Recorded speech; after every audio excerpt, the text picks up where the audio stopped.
Okay, I've got a math systems thing going.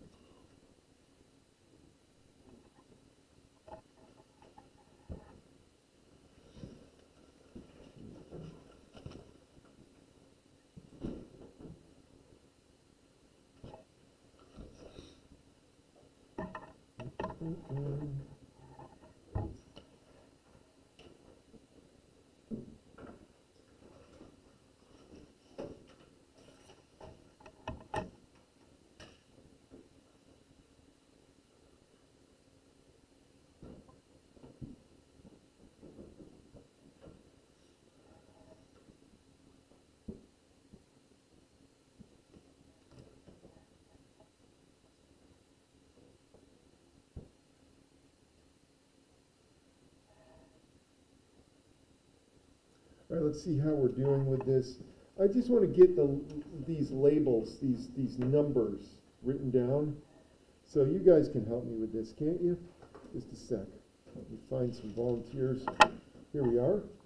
Okay, so basically I need to figure out what each of these numbers, each of these letters represent from here. So let's start with P. And Lauren, do you know what the P is for this particular problem? It is the $1,000. Very nice. So that's going to be my P. Sam, what about the R? What is R in this problem? 0.06. Ooh, very nice. So I'll just do this. R is 0.06. I love it. Changed it to a decimal and everything. Okay, in. What in the world? Where is the in? So we're up to Ethan Klein is not here. Why? Why is he not here? Okay, but next we got Addison is here. Addison, what's the R? Or no, the in. The in. 12? I don't see a 12 here at all. Where'd the 12 come from? Oh, yeah, that's right. So monthly tells us that in is 12. It's the number of times per year that you're going to get interest. So how many times are you going to get interest? It's 12. Very nice. Okay, onward. Jack, you know about T, don't you? Is that the time? It is the time. What is the T? 5. It is 5. Very nice. So this is T equals 5. There, I think I got everything. So let us write this down. I know I'm zooming way out, but it's so that I can write and then I will zoom back in. So I've got 1,000 times 1 plus 0.06 divided by 12 to the 12 times 5. Now zoom back in. There it is.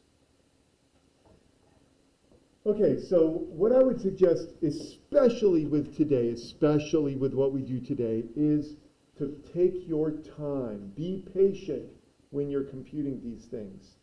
So depending on how far we get today, I guess. So in other words, you're going to do this first. So actually do some of the math. Don't try to do it all at once. Don't be a hero.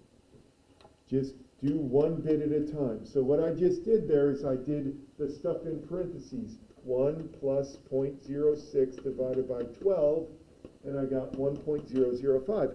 And then I did the stuff up here. 12 times 6, and I got 12 times 5, and I got 60. So do it one bit at a time. Now you have to actually know how to use your calculator. If you can't find the key on your calculator, come see me afterwards, and I will help you. But I know where the key is on this calculator, so I'll type in 1,000 times 1.005 with the little upside down V on this calculator, and then 60, and I got 1,348.85. Box it up, be happy. How's that look? It looks correct? So you got it right? I got it right as well. So if we match, then we probably got it right. I do this when I take your quizzes. Sometimes, I don't have a quiz for you today, but I can pretend with this calculus quiz. I'll look at it, as I'm collecting, I'll realize, oh, I did something wrong, and so then I'll go fix mine, and no one will know, except for me. And now I guess you. So you know the secret behind the quizzes. Okay, so far so good. Okay, we'll get to the PowerPoint in a minute, but I want to imagine something. So we've got this. This is what we did for today. Very nice. So I want to just change the problem a little bit. This is what mathematicians do. So this is why this is actually a mathematical problem. Mathematicians ask the question, what would happen if we changed something? And the thing that we're going to change in this case is, instead of just depositing $1,000 at the beginning and just waiting 5 years, what if instead we deposited, say, $100 every month? How much would we have at the end of the 5 years? So let's write this down. Deposit, not 500, 100. $100 every month for 5 years. We're going to assume that all the rest of the stuff is the same. So you have N is 12. This is going to be a monthly bank account. And you have T is, well, I guess we'll put that down. And the rate is still 0.06. But notice that this is a little different situation. I'm going to deposit $100 every month for 5 years. How much do I have at the end of the 5 years? I guess that's the future for you. So how much do I have after the 5 years? Well, let's think about what this means. So today you go down to the bank, you deposit $100 in the bank. That $100 is going to compound using compound interest. So we have this to the 60th power. It's going to compound for 60 months because that $100 is going to stay in the bank the entire time that you have this bank account, for an entire 5 years. Now next month, so here's where things get interesting for a mathematician. Next month, you're going to deposit another $100, but that $100 will be in the bank for only 59 months. Because imagine what happens when we go 1 month into the future. I deposit my $100, but that $100 is not going to be in the bank for the first month of this exercise. And so that money will only be in the bank for 59 months, not for the full 60.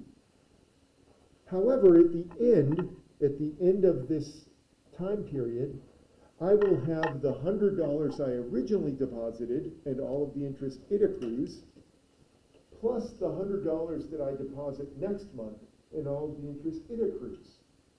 Well, we keep doing this. We're going to add to this the next $100. I keep drawing that the wrong way. To the 58th power. So here we have the first month, 60, or the first deposit, it's in there for 60 months. The second deposit is in the bank for 59 months. The third deposit is in the bank for only 58 months. Well, you can kind of see where this is going. When we get done, we're going to keep adding up, dot, dot, dot, until we get to the very final $100, which is in the bank for only 1 month. Now, I don't know if you want to make a deposit just before making the withdrawal or closing out the account, but I do want to know how much we're going to have at the end of this time period. So let's see.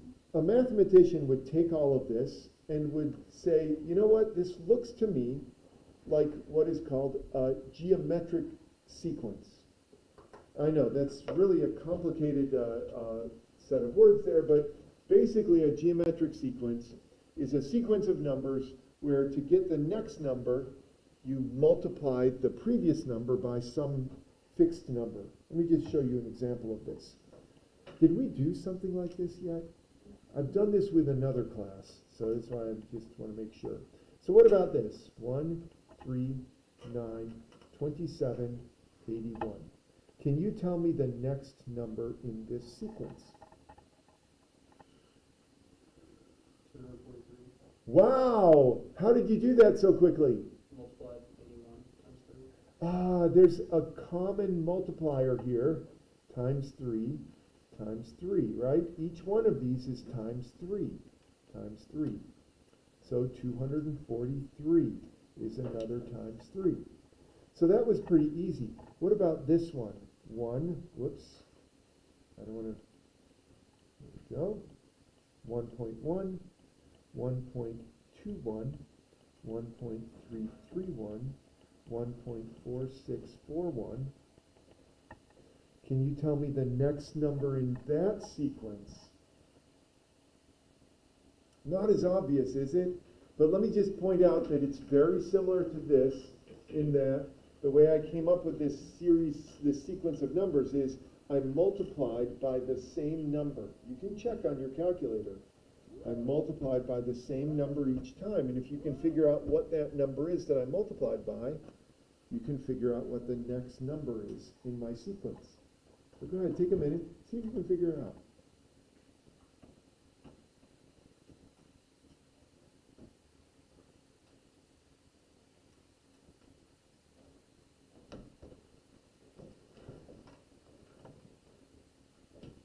All right, did anyone figure it out? That wants to shout it out? You got it? No? Almost? It's exciting. Oh, you got it? Go ahead, what? 1.1. Oh, that's the thing you're multiplying by? Yeah. Very good. Very good. So you're multiplying by 1.1 each time. So now just multiply this by 1.1 and see what you get. Wow, we could say it in unison maybe the next time. Okay, 1.61051. Very good. Very nice. So here you're multiplying by 1.1 each time, times 1.1. Multiplying by 1.1. So it's a little bit of a weird sequence of numbers. Okay, let me back up here now to this.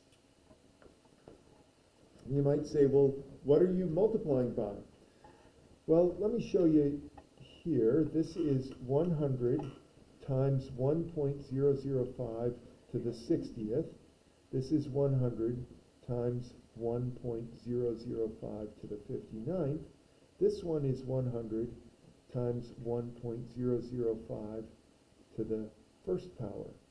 The one just before this will look like this, which is 100 times 1.005 to the second power. So to get from one of these deposits to the next one, or the previous one, if you will, you're just multiplying this, that's how much this is going to be worth in 5 years, by another 1.005. So it's the same thing. You're multiplying by the same thing each time. Now, it turns out that mathematicians have figured out a way of writing a formula for the total when you're adding up all of these. So there's a formula. It's not pretty, but it works. And we use this formula, just so you know, this isn't just for finance. We use this same formula in calculus to make calculus work. We use it in other areas of mathematics, some geometry, some algebra, but this formula helps us to do the math that we do. And it just so happens that it's the same formula as we have here. Now, I've got some PowerPoint, so I'll bring that up. But in the PowerPoint, I have a version of this formula that looks a little bit confusing. There we go. There it is up there. And this formula here, this is the savings formula. So let me explain. That's so Skinnery, isn't it? But I took that directly from our homework, the Lumen homework. So this is the savings formula. And I guess that the where should be below the white formula there. So let me explain briefly. We want to know how much money we will accumulate after a certain number of years of making deposits. you can imagine why I'm interested in this. I want to know if I can retire ever. I am making deposits to a retirement account. And so I'm hoping that when I get to maybe 65, 67, at some point I'll be able to say, I'm done. I can't do it anymore. I just want to go ride my bike and do nothing else. So anyway, at that point, I want to know, will I have enough money to do that? Well, this is the formula we're going to use to figure that out. So anyway, this is the amount that I have after in time periods, or in years. Is that what it is? Amount accumulated in the future after compounding interest is earned. D is the amount I'm depositing each month, or each year, or each day. The R and the K, they mean the same thing that we've been using R and K for before. Well, the K instead of, it's the number of time periods per year. We're going to do this in just a minute. In K, that's just the number of years times the number of time periods. So it's similar. This looks similar to the formula for compound interest, doesn't it? -1 and then over R over K. Now, I know that that looks like it's complete gobbledygook, but you have to appreciate that mathematicians, it's the mathematicians that give these formulas to the people in finance, to the people in economics, and to the scientists who use them. By the way, this isn't the only thing that's growing. You can imagine having a population of, say, bacteria, and that population of bacteria would grow. So the biologists are interested in this formula.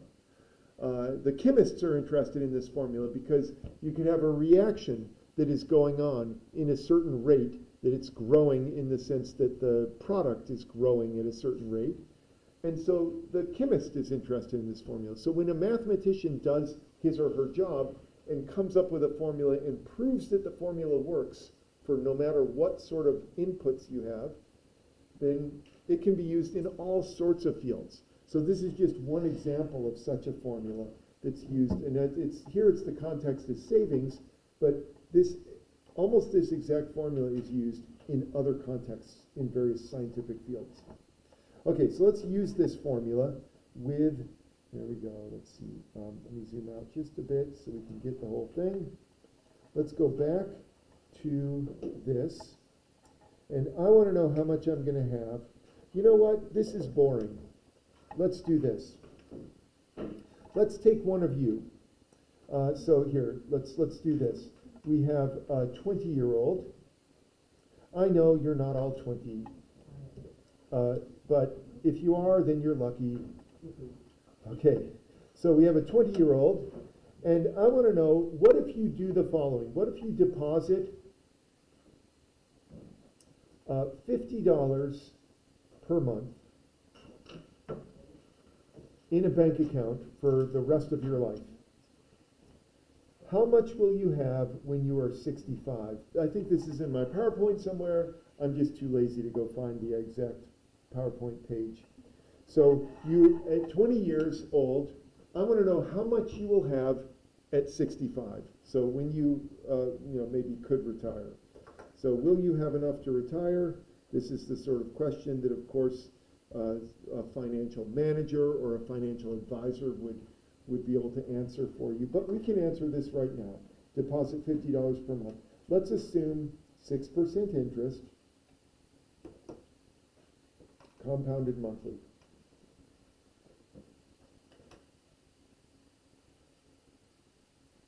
I think that's going to do it.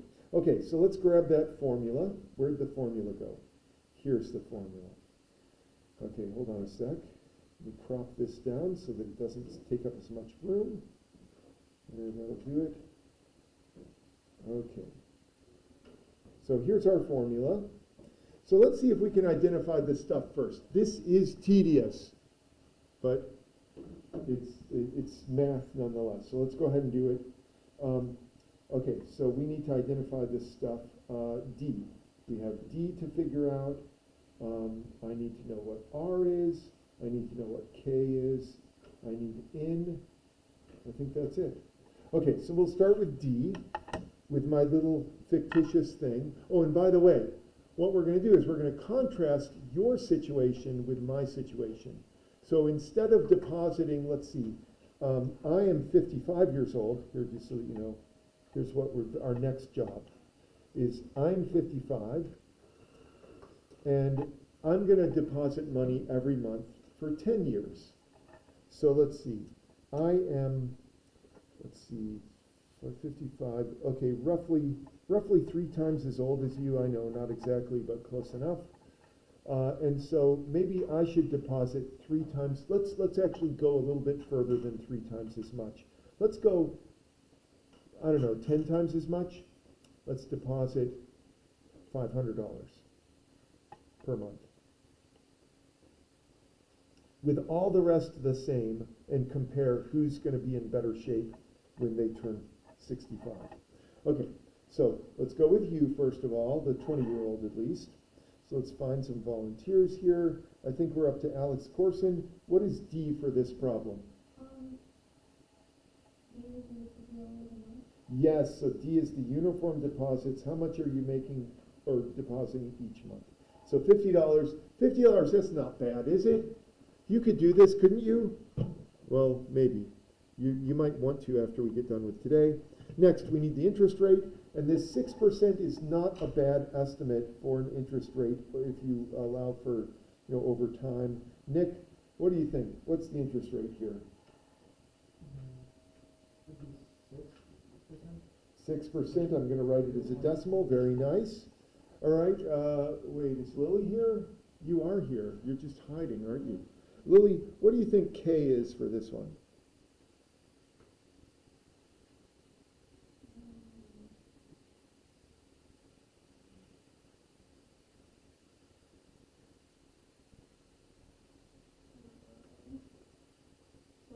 $12, very good, because we're compounding monthly, and so K is 12, very good. And then N, how many years are we going to be doing this? So, Alize, what do you think? How many years are we going to do this? 45 years, very good, 45. Okay, so let's see what happens at the end of this 45 years. So it's been verified. You can think of this as being a bona fide formula. I can attest to the fact that this is the correct formula for coming up with the total of all of these deposits. So it's sort of like what we did up here, where we have, where are they? There they are. All of these deposits, each one of them is going to earn interest for a different amount of time, but when you add them all up, you get this down here. Okay, so let's do this. The piece of N, which represents the amount you have in years. So let's see, this is going to be D, that's 50, times, in parentheses, 1 plus 0.06 over 12, N times K, so that's 45 times 12, minus 1, all over 0.06 divided by 12. Okay, here is where danger lurks. The danger is, well, first of all, let's double check that you see where I put all of my numbers. Just a minute, I want to clean up my little time symbol here. Whoops. I cleaned it off the face of the earth here. There it is. Okay, so make sure that you see that I've correctly applied this formula. So you're worried about the formulas. I know you are. You don't have to have them memorized. I'll have this. If there's a problem on the test that has this stuff, I'll make sure that this is there. And on the practice test, although I might not have the formula on the practice test. Okay, so do you see where all the numbers came from? Now here's where the danger lies. The danger lies in using your calculator incorrectly. None of you know how to use your calculator properly. I'm just telling you, you don't know. I know this to be a fact because I have had multiple students try to do something like this and they completely blow it because they don't know how to use their calculator. So it's best to assume that you don't know how to use your calculator. So let me explain how to use your calculator properly. You do it in little bite-sized chunks. You would never try to do something like, I don't know, solve some problem all at once. It's difficult. You do it in little bits. So let's go ahead and do this in little bits. So, and this is tedious, but it's safe. So that's what we're going to do. I'm going to do one thing at a time. 45 times 12 is my first chore. 45 times 12. I got 540.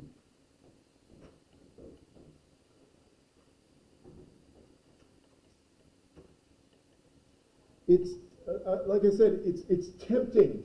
It's tempting to just type all of this into your calculator at once. Don't do it. I'm serious. You will get it wrong. Guarantee it. There's too much up there. There's way too much.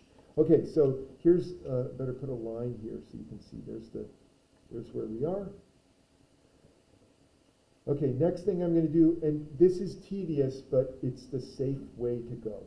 You might be able to get away with combining a couple of steps, but the moment that you start combining too many steps, there you're going to run into trouble. Okay, I just combined two steps, didn't I? Because this, I did the division, 0.06 divided by 12 is 0.005. So I did that both here and here, but I also added 1 to that. Hopefully that's not too bad. You can certainly use your calculator. I know I'm kind of augmenting my calculator with doing it there, but use your calculator. It is safe to use your calculator as long as you do it in little bite-sized chunks. Okay, next, let's do some subtract. Wait a minute, that's not right. I forgot something. 540. There we go. Next, I'm going to do the exponent, because that is hard. So that's going to be 1 point, whoops, clear, 1.005, and then the exponent key, 540. And I got, is that 14? It looks like it. So that's 14.7799. It might as well 78, because there's so many 9s there. 78. Oh, I forgot my -1.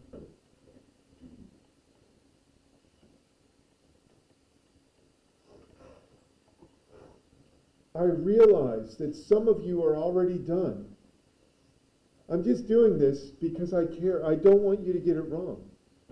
So if you do this carefully, slowly, one at a time, you're going to be okay. So it's when kids start skipping steps or trying to put it all in their calculator. I'm not going to grade your paper and look for every single piece here. I'm basically just looking till you do it right. But if you've made a mistake, it's probably because you skipped a bunch of steps. You combined all of these. Okay, we're almost done here. I'm going to do this I can do in my head. This is 50 times 13.78 divided by 0.005. And now I think I can do the rest of this all on my calculator. Here's how this shakes out. 50 times 13.78 divided by 0.005. Wow. That's a lot of money.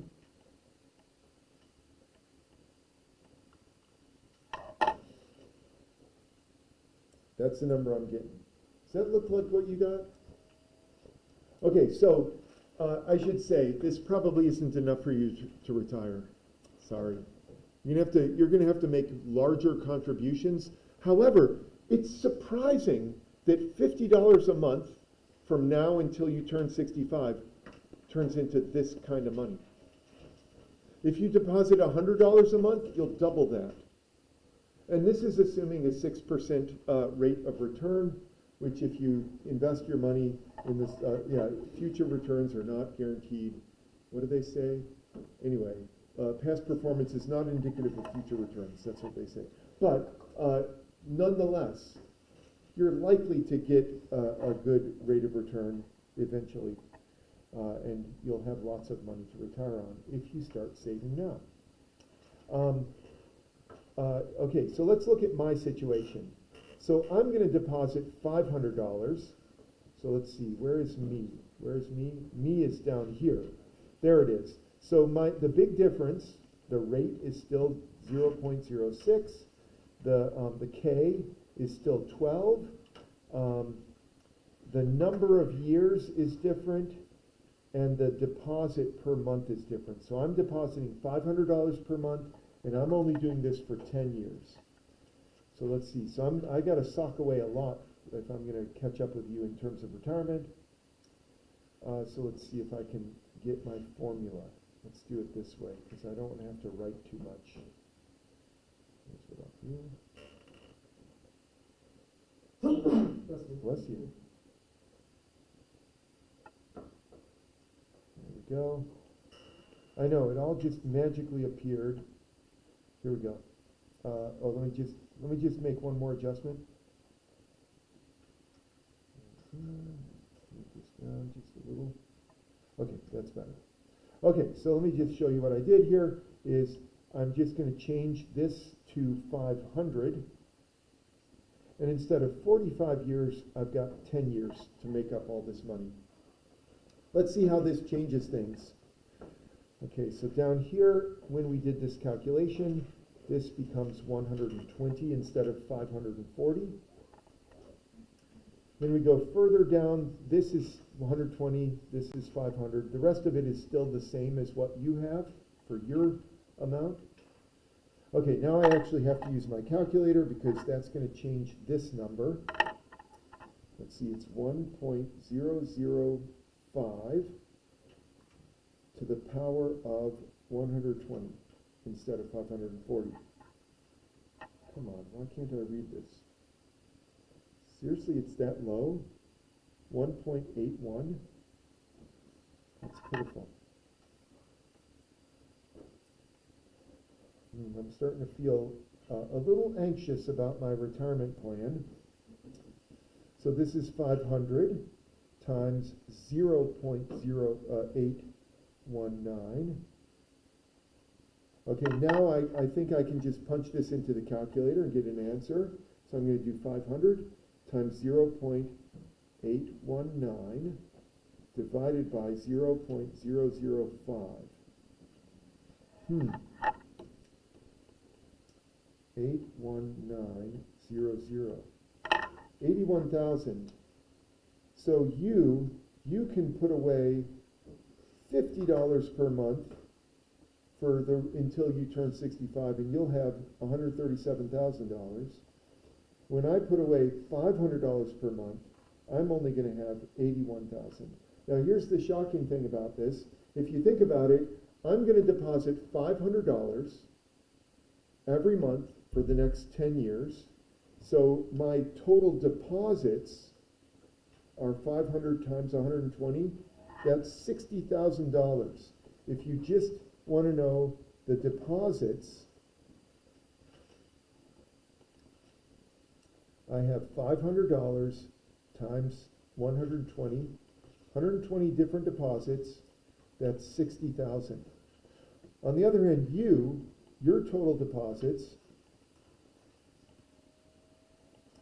you're depositing $50. Wait, was it 540? I think it was. Times 500. You're doing 540 deposits. Each of them is $50. So let's do 50 times 540. You're only depositing a total of $27,000. I mean, I don't know about you, but this seems really surprising and not only shocking to me, but a little disconcerting that I have to deposit $60,000 over the next 10 years, and I'm only going to end up with $81,000. Whereas if you stretch out deposits of a total of $27,000 over the next 45 years, you're going to have, where'd it go? $137,000. You're going to have, what, almost double, not quite double, at least 1.5 times what I have, and you're depositing less than half over the course of your time. This is a really, stunning example of the power of compounding money, compounding interest.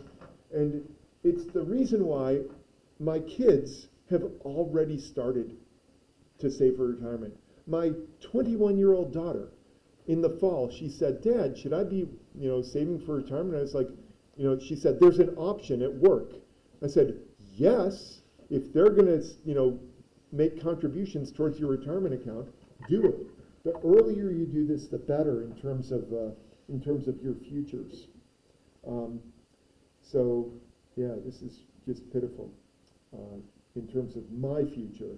Fortunately, though, I started saving for retirement when I was, it was 27 years ago, because I started working here 27 years ago.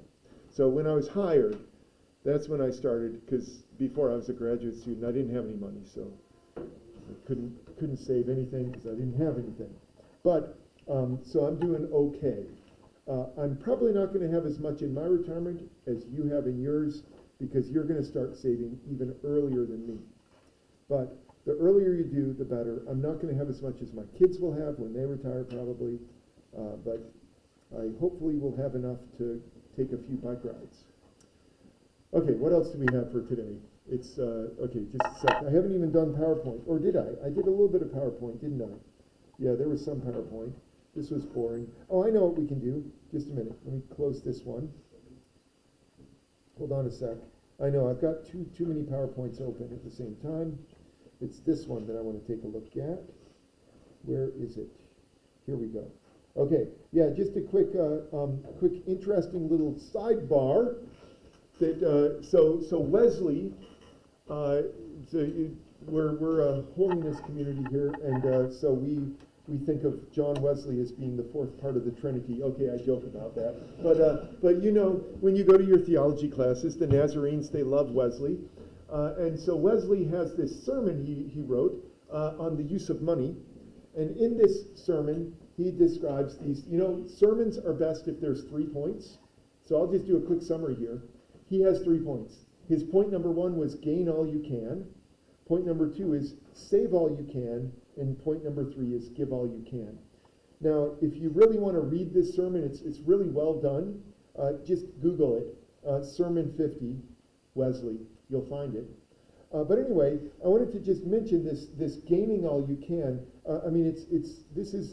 I was surprised when I first read this sermon. So gaining all you can, he says, you don't want to hurt your mind or body when you're gaining all you can. He says, earn as much money as possible. That's what his suggestion is. It's kind of surprising coming from a theologian or someone who is like following Christ and saying, I'm sacrificing for Christ. But he says, still, you want to gain as much as you can without hurting your mind or body, without hurting our neighbors. You don't want to hurt your neighbor. You don't want to hurt your neighbor physically or emotionally. This is all part of his sermon here. He has cautions for medical professionals. We don't want to harm our neighbor's soul. We don't want to engage in sin when we're trying to gain all you can. You want to do this with all of your effort, and you want to continually learn. I love that last bit. But anyway, so that's the gain all you can. Maybe I shouldn't get into this right now. But the gaining all you can, this really speaks to this idea of compound interest. If you're going to gain all you can, you should be depositing money even now, even if it's only a few dollars. Have some sort of account set aside, and then you can start earning money on your money. And there's other ways to, the business people here are probably way more able to do this. I don't have a business acumen at all. I've been told by my kids and by other people, you should be selling this stuff. Like I do all this 3D printing and I just give it away, because I just enjoy doing it. Anyway, they're like, you could make a lot of money. I'm like, why would I just want to give people stuff that makes them happy. So I'm stuck here, I guess, not being a millionaire. But it's okay, because God made me who I am. But some of you are probably going to make even more, but just be cautious as you gain all you can. And bear in mind that Wesley also says, save all you can, save it, and give all you can. And that's super important. Not a tithe. He doesn't say give a tithe. He says keep giving beyond a tithe. Give till it hurts. That's when you know you've given enough. Okay, well, that's enough for now. I don't know what the homework is like. You know what? Do as much of the homework as you can, since that's what the sermon is all about. And we will deal with it on Wednesday. Probably I'll extend it to Friday because I don't think that we've gone through as much as we can with this. Yes, sir. I'm wondering, so, well, just double checking, how do we get to 45? That's the number of years that you guys are going to be saving. So here, let me put this back up here again. It came from my assumption that you're 20 years old now, and you're going to keep saving until you're 65. So, 65. Yeah, And then you're gonna it's give the it all number of away. years that you're going to be putting money into that. Alright, you're not gonna make it to heaven then. Sucks to be you, nerds, you know. I mean, yeah, you're fine. Money's all that matters. And David said, I'm not gonna do it, I'll drive, because I don't foresee you drive. All right, let's shut her down.